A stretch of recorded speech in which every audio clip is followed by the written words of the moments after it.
percaya akan Roh Kudus, Gereja Katolik yang kudus, persekutuan.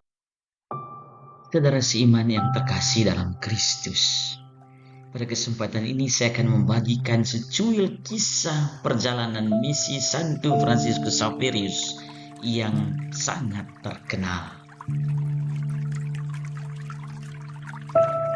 Orang kudus dalam Gereja Katolik adalah individu yang diakui oleh Gereja Katolik karena memiliki tingkat kekudusan, keserupaan, atau kedekatan yang luar biasa dengan Tuhan.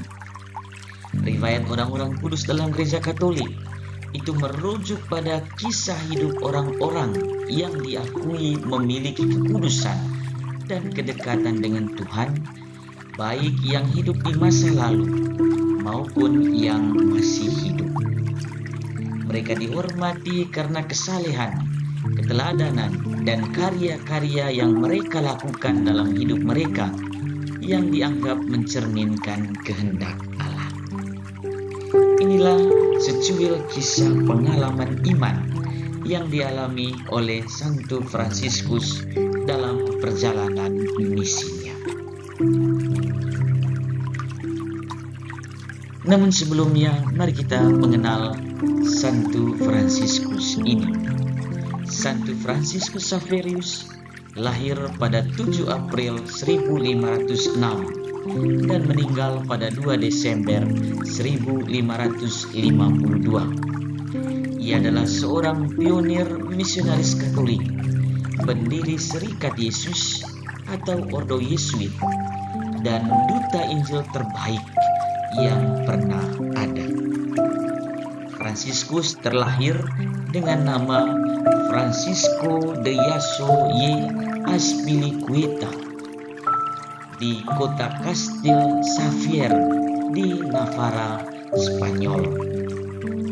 Ia lahir sebagai putra bangsawan Spanyol Basque di Navarro. Inilah secuil kisah legenda paling terkenal yang berkaitan dengan Santo Fransiskus Xaverius, seorang misionaris Katolik yang sangat berpengaruh.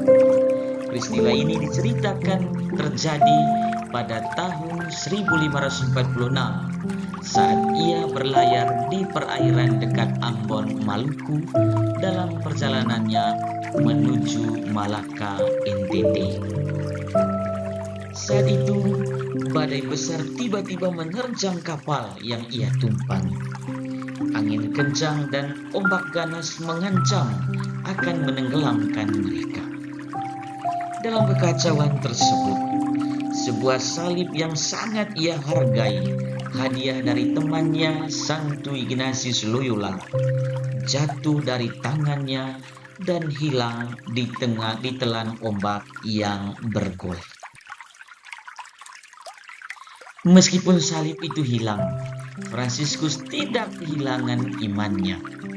Dengan penuh kepercayaan, ia berlutut dan berdoa dengan kekusukan kepada Tuhan agar menghentikan badai dan menyelamatkan semua orang di kapal.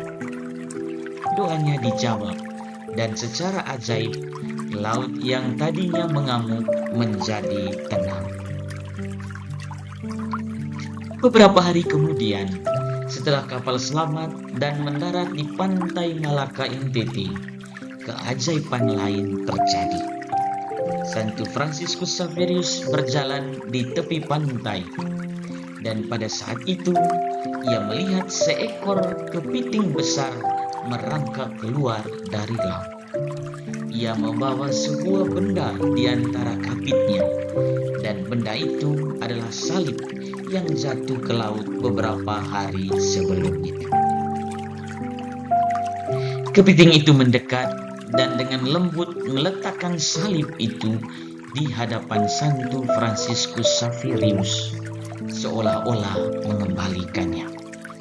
Peristiwa luar biasa ini diabaikan dalam berbagai lukisan dan patung sebagai simbol mujizat yang dialaminya.